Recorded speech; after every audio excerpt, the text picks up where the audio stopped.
প্রথমে আমরা একটা কিউ চার্জের দরুন একটা তড়িৎ ক্ষেত্র কল্পনা করে নিই।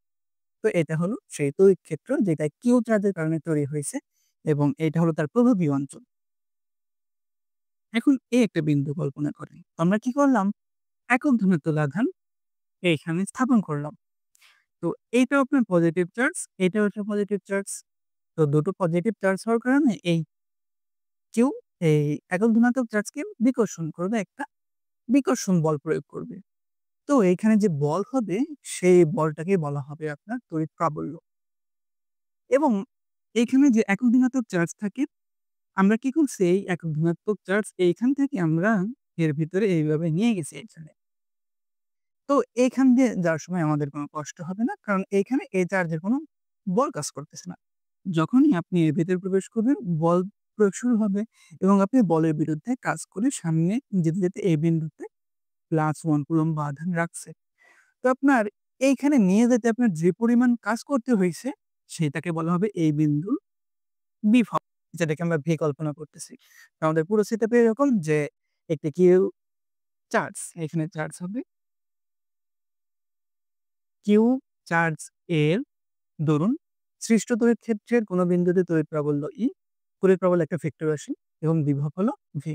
যেকোনো প্লাস কিউ চার্জের জন্য যে বল হবে, এখানে ধরুন আমরা একক ঘনত্ব আধান রেখেছিলাম। এখন যদি এখানে প্লাস স্মল কিউ এত মানের আধান যদি রাখি, তাহলে তার জন্য যে বলের সমীকরণ হবে সেটা হবে এরকম F সমান কিউ ই। এখানে কিভাবে আপনি এটা চিন্তা করতে পারেন, এখানে তখন একক ধনাত্মক আধান রাখছিলাম।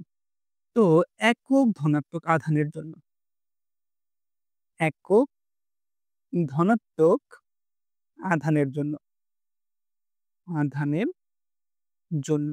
তো একক ধনাত্মক আধানের জন্য আমাদের যে তড়িৎ বল ছিল, তড়িৎ বল সেইটা সমান হলো ই।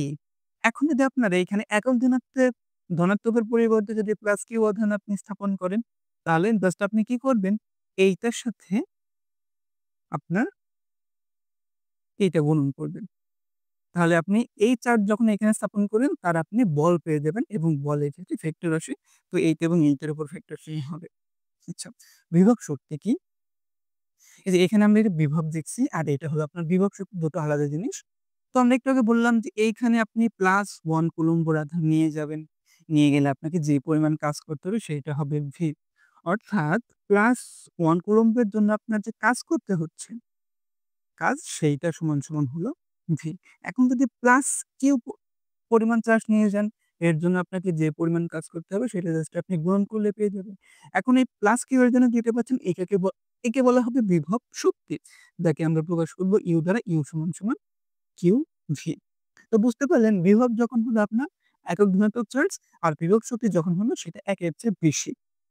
আচ্ছা, এখন বল যদি সংরক্ষণশীল হয় তাহলে আপনি এটাকে এইভাবে প্রকাশ করতে পারেন।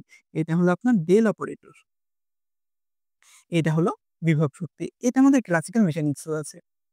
ক্লাসিক্যাল মেকানিক্স এর ১ম অধ্যায়ে শক্তি সংরক্ষণ নীতি প্রমাণ করে দেখায় এইরকম একটা আপনার হয়তো সমস্যা আছে। সেই সমস্যায় আমরা এইভাবে ধরে নেই যে F সংরক্ষণশীল বল এবং সেটাকে এইভাবে প্রকাশ করি। তো এখানে আমরা কি করব? কিচ্ছু করব না। এখানে ১, ২, ৩ সমীকরণ আমরা পেয়েছি। তো এখানে এভাবে লিখব যে ১ ও ২ নং সমীকরণের মান ৩ নং এ বসিয়ে পাই। ১ নং এর মান হলো এইটা, Q ইনটু EB সমান মাইনাস ডেল অপারেটর এবং Q এর মান হলো এইটা, QV। তো Q ইনটু E সমান এইখানে আমাদের যে চার্জ এইটা নিরপেক্ষ। এর সাপেক্ষে এটা নিরপেক্ষ। আপনার এইটা Q এর উপর প্রযুক্ত হবে না। তো এখানে এটাকে বাইরে এনে জাস্ট V এর উপরে দেখাইতে পারেন। তো এই পাশের Q, এই পাশের Q কাটাকাটি হয়ে যাবে। কাটাকাটি হলে আপনার জাস্ট থাকবে হলো E সমান মাইনাস ডেল অপারেটর ভিউ। তো এই যে আমাদের এটাই হলো তড়িৎ প্রাবল্য এবং বিভবের মধ্যকার সম্পর্ক।